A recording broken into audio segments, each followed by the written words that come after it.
Merci de nous recevoir. Je ne sais pas où tu es actuellement, si tu es à Orléans, à Paris. Je suis à Orléans, chez moi. Voilà, en télétravail, j'imagine. Ouais. Alors, tu es le président des Indes radios, 130 radios indépendantes, et également le président du groupe 1981. D'abord, première réaction, comment ça se passe depuis le début de cette crise inédite et exceptionnelle, hein? On est dans une situation très étrange. Je pense qu'on la réalisera pas, en fait. C'est un peu un choc, et je pense qu'on doit sans doute se protéger de ce choc. Je ne pense pas qu'on en prenne vraiment totalement la mesure complètement aujourd'hui. On se concentre totalement sur nos antennes, leur organisation, la répartition des tâches avec des gens qui travaillent à leur domicile, quelques rares personnes qui vont dans les locaux. Ça peut être des techniciens, des animateurs, des journalistes. On en a, nous, très peu qui se déplacent dans les locaux, mais il y a quand même certaines émissions qui sont en live, qui sont des émissions plus compliquées à réaliser, comme l'émission du matin. Donc on a dédié des journaux, des studios, en fonction des gens, pour qu'ils ne se croisent pas, pour qu'ils ne soient pas ensemble. Tout en maintenant quand même une certaine cohésion de l'équipe, ce qui est assez compliqué. Alors les visioconférences nous y aident beaucoup, parce qu'on peut se parler et surtout on peut se voir, donc c'est intéressant. Donc on fait ça nous mobilise énormément, ça fait apparaître toutes les bonnes idées qu'on peut avoir pour faire de la radio dans des conditions un peu particulières. On fait aussi des programmes en commun avec certaines de nos radios, parce qu'on a, chez Groupe 80, on a une dizaine de radios, dont 8 qui sont vraiment des radios très actives, FM et DAB+. Donc il y a certains éléments de programme qu'on partage, qu'on ne partageait pas avant, mais là qu'on partage par souci d'efficacité, pour ne pas disperser nos équipes sur plusieurs sujets qu'on peut finalement fédérer en une seule production. Le président du CSA a écrit à l'ensemble des radios et des télés pour dire à quel point justement il serait indulgent sur le respect des règles, des obligations, on va dire. C'était la moindre des choses qu'on attend du président du CSA. Franchement, je ne sais pas quoi répondre. Je l'apprécie beaucoup et je pense qu'on construit beaucoup de choses avec le CSA d'aujourd'hui sous la présidence de Roch-Olivier Mestre. Cette lettre, c'est un peu à double sens, c'est à la fois un encouragement qu'on apprécie énormément et en même temps, c'est évident qu'on va faire les médias qu'on peut dans l'actualité d'aujourd'hui. On ne va pas lire notre convention pour faire une radio ou une télé en ce moment. On va répondre à l'urgence, répondre à nos capacités de production, on va répondre à l'attente des auditeurs pour ce qui nous concerne. Je pense qu'il est naturel que le CSA ne soit pas indulgent, mais soit au contraire compréhensif et attentif au fait qu'on s'adapte, et je dirais même, ravi et soulagé qu'on s'adapte à la situation dans des difficultés qui sont celles qu'on connaît.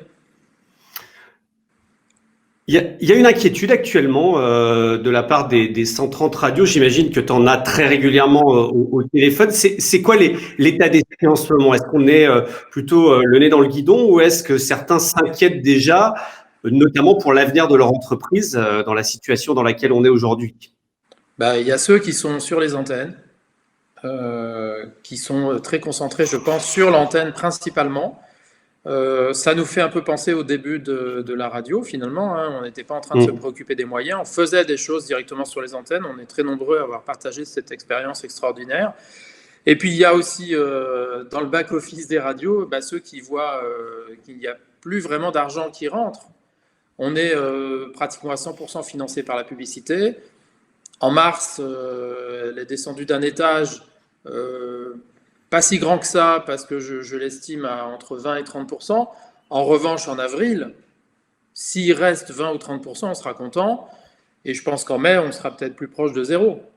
Donc là, on est dans vraiment des clauses de survie très compliquées. Alors, on a été très attentif aux déclarations du président de la République également, qui ont défini des règles du jeu pour soutenir les entreprises. On en est très satisfait. En revanche, on est très inquiet à propos de leur application sur le terrain, parce qu'on a affaire à des directions régionales de l'emploi qui se comportent comme si il n'y avait pas vraiment une crise aussi gravissime, avec ce virus, mais vraiment gravissime, et que peut-être qu'on allait faire la chasse aux profiteurs, que peut-être on allait restreindre un petit peu la générosité gouvernementale et présidentielle. En fait, je crois qu'ils ne comprennent pas la vie d'une entreprise. C'est noir ou blanc. Il n'y a pas de compromis à faire en ce moment. Ou on nous aide ou on ne nous aide pas. On ne va pas négocier avec eux. Donc, ou ils appliquent les directives gouvernementales réellement, c'est-à-dire celles qu'on a vues à la télé, ou alors on invente un monde étrange dans lequel on peut faire de la demi-mesure. Mais nous, on ne fera pas de demi-mesure parce qu'en réalité, notre chiffre d'affaires est en train de tendre vers zéro. Donc on compte énormément sur les solutions de chômage partiel. Je pense que dans notre profession, personne n'en abuse parce qu'on va mettre au chômage les gens qui ne sont vraiment pas essentiels au fonctionnement de la radio. Mais ceux qui sont essentiels au fonctionnement de la radio, on ne les met pas au chômage et ils sont là. Et voilà, donc on fait déjà cet effort-là. On entend bien que les promesses qui sont tenues soient vraiment traduites dans la réalité. Combien de salariés, quelle est la part de salariés en chômage partiel actuellement, par exemple dans le groupe 1980 et éventuellement dans le groupement des Indes radios, que ce soit la structure en elle-même, mais également l'ensemble des radios adhérentes? Est-ce que tu as un chiffre? Je pense que d'une façon générale, tous les postes commerciaux, puisqu'il n'y a plus de clients, une grosse part des postes administratifs qui ne sont pas essentiels au fonctionnement courant, une petite partie des postes techniques, une partie des postes d'antenne sont au chômage technique, au chômage partiel, et les entre 80% et 100% d'activité. Chez Groupe 81, nous avons sur 110 personnes mis 57 personnes au chômage partiel. Est-ce que tu es inquiet pour certaines radios qui sont d'abord des entreprises, beaucoup sont des PME, voire des TPE? Ouais.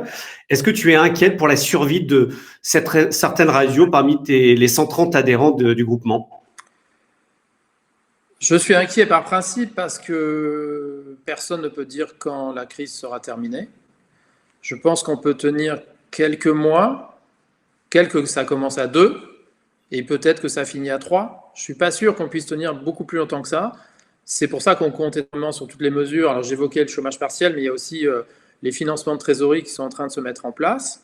Donc de très bonnes mesures qui ont été annoncées et qu'il faut, encore une fois, la réalité concrète de l'entreprise. Si ces conditions sont remplies, je suis un petit peu moins inquiet.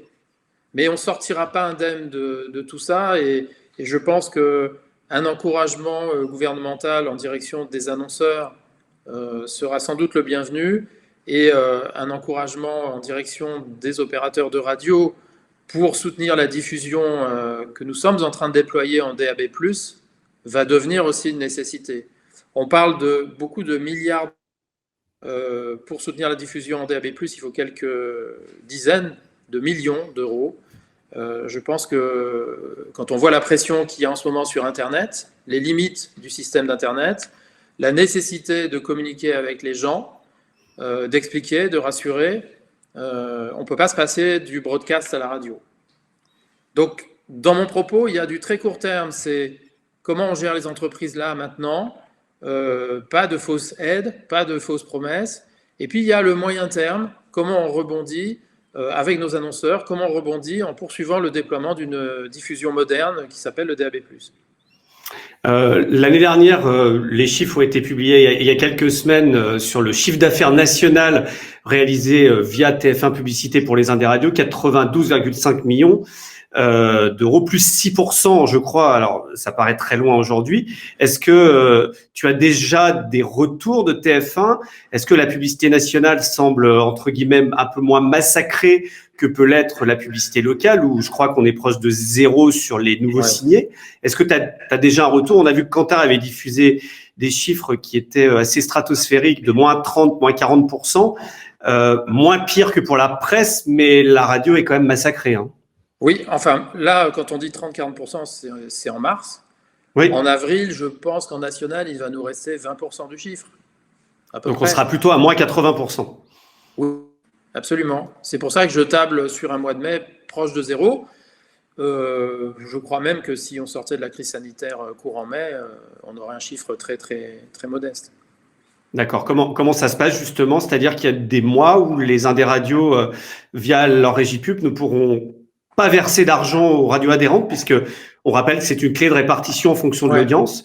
Il peut y avoir quasi rien de reversé en chiffre d'affaires national. Ça va être ça la conséquence? Bien sûr, bien sûr. Avec le décalage de paiement des annonceurs, mars est payé en mai, février est payé en mars.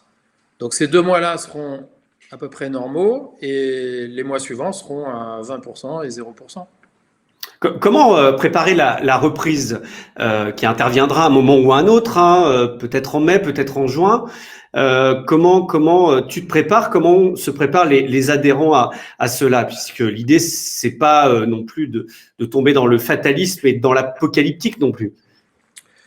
Non, bien sûr, mais je pense que la psychologie de tout le monde en ce moment, c'est de fabriquer un programme de radio cohérent, qualitatif, qui correspond à la situation.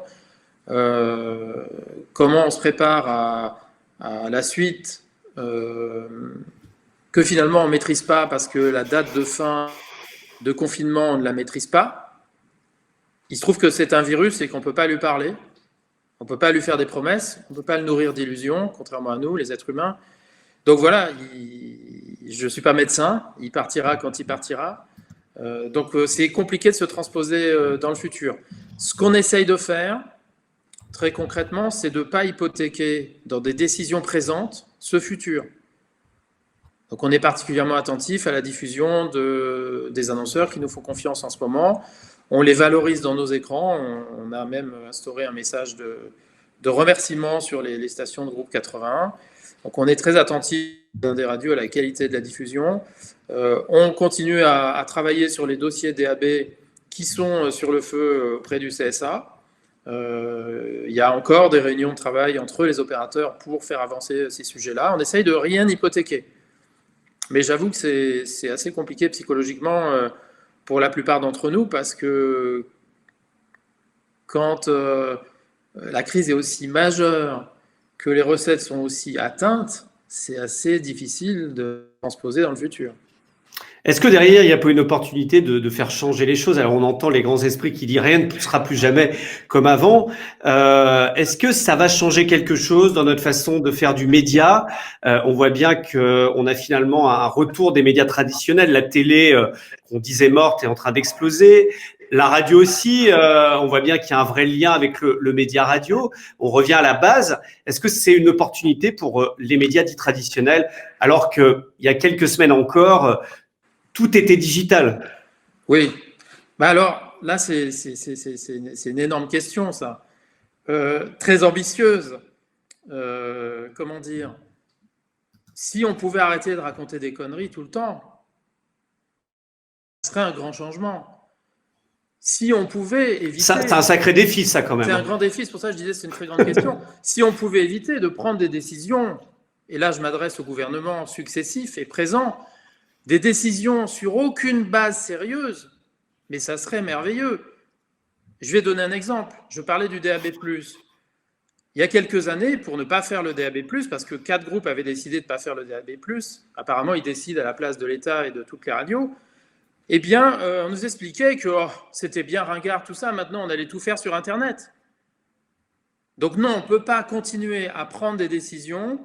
Là, je parle de la radio, mais malheureusement, ces décisions sont dans tous les domaines. On peut parler des masques, on peut parler des respirateurs, on peut parler de plein de choses comme ça, qui sont des choses de moyen long terme, sur lesquelles on a vite fait de faire de l'impasse par démagogie ou par incompétence, je ne sais pas quel est le paramètre, ou les deux en même temps. D'ailleurs, souvent, l'un va avec l'autre. Donc, si on pouvait éviter de penser notre pays comme ça, sur du court-termisme qui se vend bien, tout en nous faisant la leçon de morale au passage, ça serait un grand changement. Donc, c'est pour moi, c'est un changement majeur en fait qui s'imprime dans tous les domaines. Et je crois que pour leur gouverne, il y a un mot référent qu'ils pourraient remettre dans leur vocabulaire, c'est respect.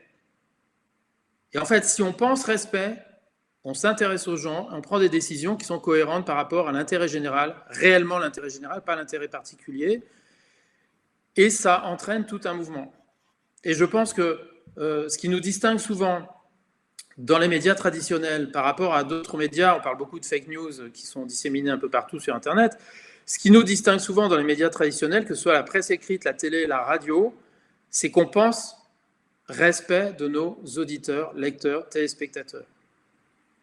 Il y a un fond, même si parfois on peut faire des émissions très légères, il y a un fond de responsabilité, d'attention, il y a une sensation que nous avons que notre parole nous engage, que quelque chose comme le lien qu'on a les uns avec les autres, ben nous on en est un peu le dépositaire, peut-être parfois l'organisateur, je ne sais pas comment dire, le support, enfin je dis ça avec beaucoup de modestie, hein, ce sont nos auditeurs qui font notre force et notre légitimité, mais en tout cas ce travail que l'on fait quotidiennement et qui est sanctionné dans les deux termes par la mesure de l'audience, je crois que ça nous rend respectueux. Donc, pour moi, un État moderne, c'est un État respectueux des gens. Et le respect, c'est aussi de les engueuler. Je ne parle pas d'être gentil, je parle d'être vrai. Donc, moi, c'est vraiment le changement auquel j'aspire, parce qu'on va faire un pays intéressant, et que sinon, on fait un pays con. Eh ben merci en tout cas Jean-Éric pour cette franchise et bon courage pour la suite. Je pense que c'est une situation exceptionnelle que personne n'est préparé à vivre et en tout cas bon courage pour l'adhérent des Indes Radio évidemment. Merci. Merci beaucoup. Au revoir.